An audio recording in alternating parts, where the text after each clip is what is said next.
ہو جاؤ گے۔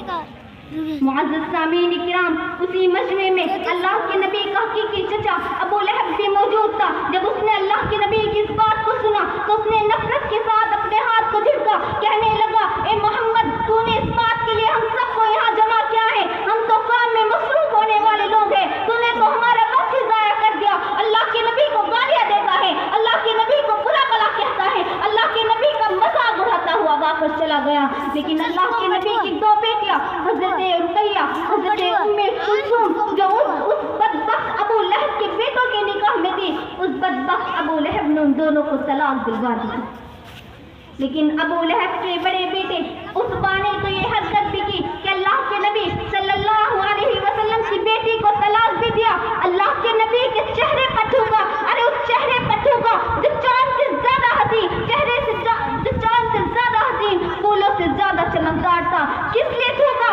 اس لیے تھوکا کیونکہ آپ لوگوں کو دین اسلام کی دعوت دے رہے تھے۔ اللہ کے نبی کا دل تڑپ اٹھا، ہائے اللہ، داماد بیٹی کو طلاق بھی دیتا ہے، چہرے پر بھی تھوکتا ہے۔ اللہ کے نبی کی زبان سے الفاظ نکل گئے، یا اللہ اپنے کتوں میں سے کسی کتے کو اس پر مسلط کر دے۔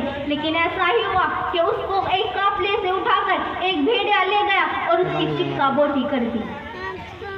معزز سامعین کرام، وقت بہت مختصر ہے، میں ساری قربانیوں کا تذکرہ نہیں کر سکتی، لیکن صرف کرنے اولا کرنے ثانی کی قربانیوں کا تذکرہ کرتے ہوئے آج میں تمہاری ضمیر کو جھنجھوڑنا، تمہاری قیادتوں کو بیدار کرنے کے لیے پوچھنا چاہتی ہوں کہ دین جو اتنی مشقتوں کے باوجود ہم تک پہنچا ہے، آج اس کے ساتھ ہمارا کس طرح کا رویہ ہے؟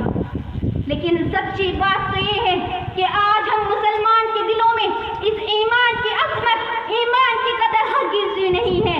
لیکن آج ہمیں اس بات کی فکر ہے ہم دنیا میں کسی سے پیچھے نہ رہ جائیں اور ہم آخرت سے پیچھے رہ جائیں، ہمیں اس بات کا کوئی غم نہیں۔ آج ہمارے والدین کو اس بات کی فکر ہے ہمارے بچے انگریزی تعلیم سے محروم نہ رہ جائیں، قرآن کریم کی تعلیم سے محروم رہ جائیں، اس بات کو انہیں کوئی غم نہیں ہے۔